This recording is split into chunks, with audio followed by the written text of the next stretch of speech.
Il progetto fu eseguito da un'equipe di esperti con a capo il professor Cardone. Si trattò di un'efficiente sinergia tra accademici ed esercito italiano.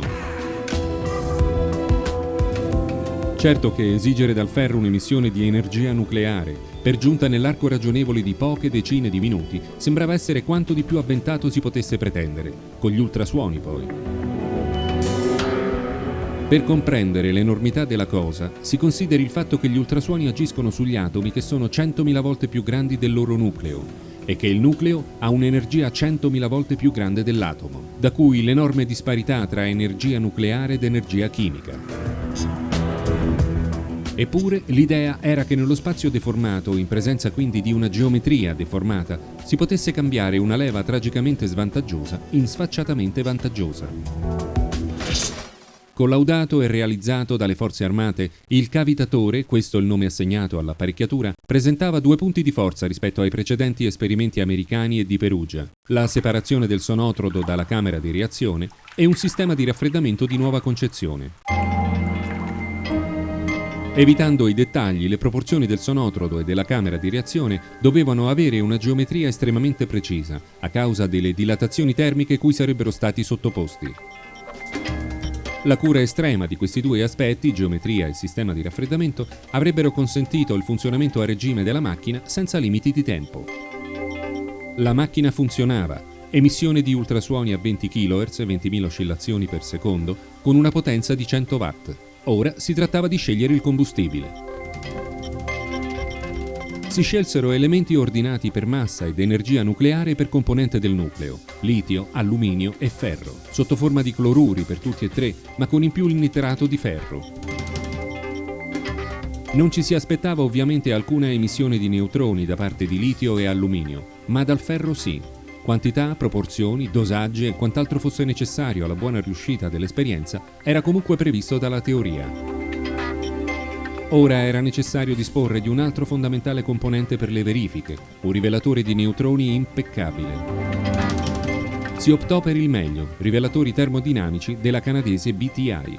Questi consentivano di bloccare, rendere visibili, contare e fotografare le bolle di un idrocarburo immerso in una gelatina e messo in ebollizione dall'energia dei neutroni. La spesa fu sostenuta con coraggio dalle forze armate.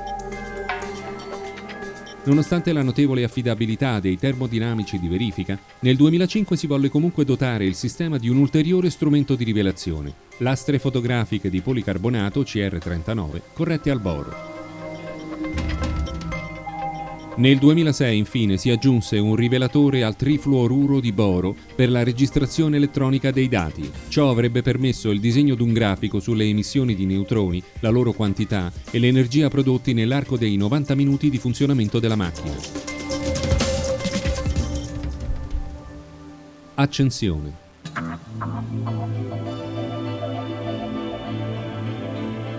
Nei 90 minuti di durata dell'esperimento non fu misurata nessuna emissione di neutroni per quanto riguarda litio e alluminio.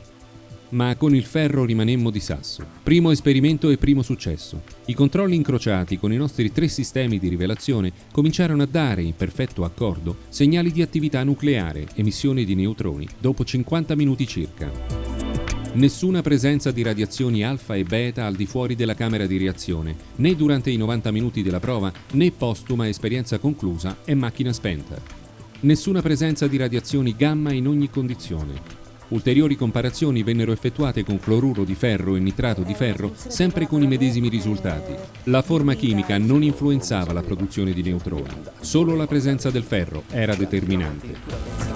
All'incremento delle quantità di ferro inserite nella camera di reazione corrispondeva un incremento del tempo necessario alla produzione di neutroni.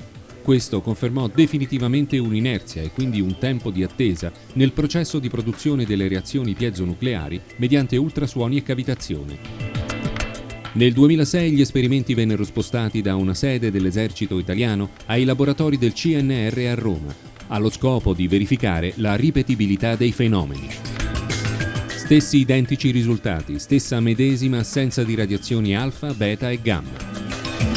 L'assenza di radiazioni gamma da noi riscontrata fu campo di indagine approfondito anche di altri ricercatori. Esperienze accurate usando spettrometri con cristallo di ioduro di sodio e tallio confermarono ulteriormente l'assenza di radiazioni gamma. Fu a questo punto molto interessante quanto proposto dall'allora presidente del Consiglio Nazionale delle Ricerche dopo aver supervisionato i risultati. La comparazione tra la nostra macchina a ultrasuoni e un reattore nucleare convenzionale ad uranio in dotazione al centro Enea di Roma Casaccia. Anche questa fu un'esperienza sorprendente. Il doppio dell'energia prodotta da 22 kg di uranio fu ricavata dalla macchina sperimentale del CNR utilizzando pochi grammi di cloruro di ferro. Ma come si sarebbe comportato un elemento che, a differenza del ferro, fosse stato radioattivo? Con il torio accadeva qualcosa di sorprendente anche se previsto dalla teoria. Vennero preparate soluzioni a bassissimo contenuto dell'isotopo torio 228. Questo è composto da 90 protoni e 138 neutroni e dato che è un ESA-alfa emettitore, emette 6 particelle alfa che formano su una lastra fotografica di policarbonato un'immagine come le dita di una mano aperta. La sua radiazione è quindi inconfondibile anche in presenza di altre radiazioni ambientali.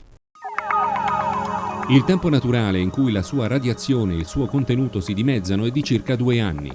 Dei 12 campioni preparati, 8 sarebbero stati sottoposti a cavitazione nella nostra macchina e gli altri 4 sarebbero serviti alla comparazione.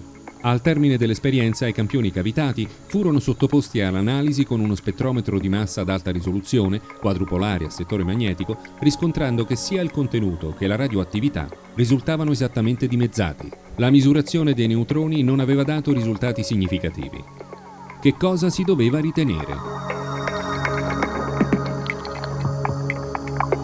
Che il torio, sottoposto a cavitazione, si era trasformato in un tempo 10.000 volte più rapido di quanto accade naturalmente, che questi era stato soggetto a reazioni piezonucleari che ne avevano alterato la natura, facendogli superare la soglia di energia della forza radioattiva, al di là della quale anche la geometria di tale forza non era più piatta. Il caso del ferro e del torio potrebbero diventare emblematici di qualcos'altro. Che il superamento della soglia di deformazione è un po' come attraversare lo specchio di Alice, per entrare in un luogo in cui il ferro, inerte, emette neutroni, anche se è il più sfavorito a farlo, mentre il torio, radioattivo, perde la sua radioattività in un tempo estremamente breve, producendo una situazione inerte.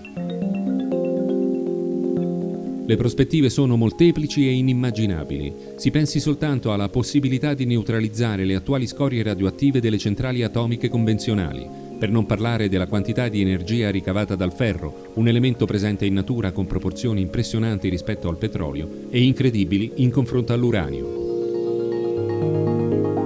Il professor Cardone ha inserito nel suo piccolo ma scioccante volume, da cui prende il titolo il video, tutta una serie di importanti osservazioni circa lo sfruttamento di questi fenomeni, nonché un'acuta disamina del panorama geopolitico ed economico contemporaneo. Sembra si stia spiando il baratro da una fessura. Le scoperte scientifiche connesse alle reazioni piezonucleari sono così abbondanti e stupefacenti da fornire più di un indizio sulla possibilità di ridisegnare parte della fisica teorica. Come sintetizzato dal dottor Petrucci, c'è stata l'individuazione di fenomeni che hanno corroborato una nuova fisica, una fisica in cui lo spazio-tempo può essere deformato e partecipa ai fenomeni naturali e non è un semplice palcoscenico piatto e rigido in cui i fenomeni avvengono, ma lui stesso è parte integrante dei fenomeni. L'energia, lo spazio e il tempo sono 3 aspetti diversi di una stessa entità.